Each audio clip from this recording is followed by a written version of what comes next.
Welcome back to Community Matters. I'm Bill LeMay. We're continuing our discussion on what happens to your digital life after you die with Andrew Blair with Manning Fulton Attorneys. And Andrew, I leave a list because I want people to be able to access my Facebook or whatever. And they do. I leave the passwords. Can they legally do that? That is not a settled area. A lot of people would say that you can't because you want to be able to prove that you were given access to that.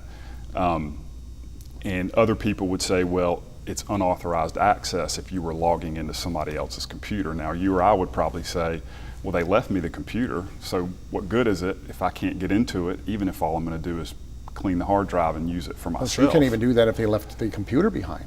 Correct. Wow. Well, there's an argument that I mean, there are some cases ongoing regarding that, so we would say it's not quite settled. It would seem as though they wouldn't even know, honestly. Well, not that I'm suggesting anybody do something you shouldn't. That's true, and we, in what I do in advising clients on estate planning issues, we do tell them, perhaps don't share your passwords now, but leave them somewhere. So if there's some critical account that someone needs to get into in order to deal with the estate matters, you know, it's helpful there. And we could argue that if they did that, they're giving consent for you to go in and do that. Well, let me ask you, I think as you get older, people think about this probably more so than young folks, but they're using it, everything. Their whole life is online, and tragedies do happen. So if I come to you as an attorney and I say, well, what advice would you give me, not only as a parent, let's say, but I have children, and if something should happen to them, I would like to access that stuff. What kind of tips do you have for us? Well, the first thing we want to do when we're putting together an estate plan is we will actually insert clauses dealing with digital assets. So if you give your wife a power of attorney, we'll put a clause in there that says, I grant access to all of my digital assets, so that when you're caring for that person, if you need to log into online bank accounts or other things to take care of them, that you can do that.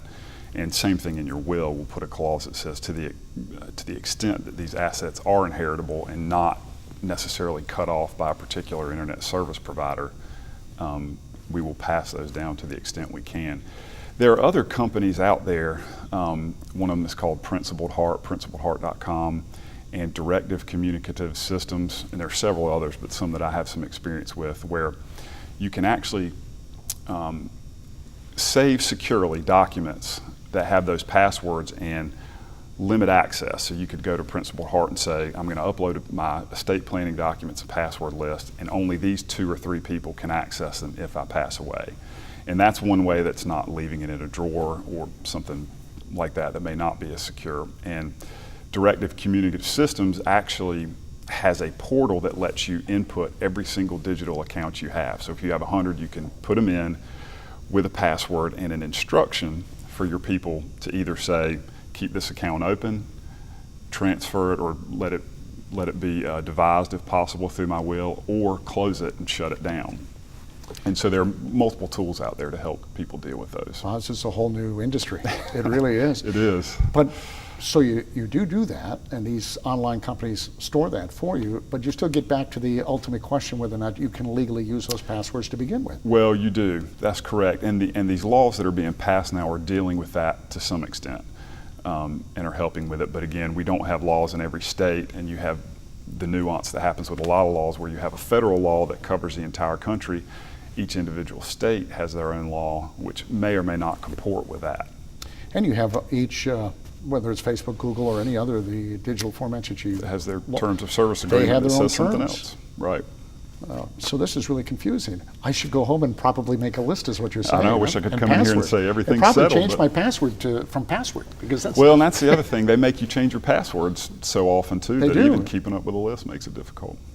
Well, for folks out there, and have you personally run across anybody who's been trying to get into maybe someone's account and have not been able to do so? Has that been an issue for you yet?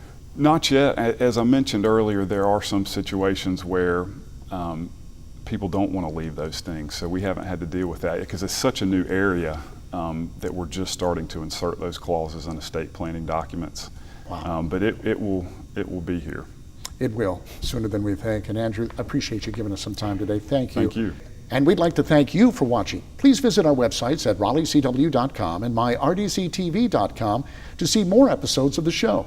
I'm Bill LeMay. Thank you for watching Community Matters. We'll see you next week.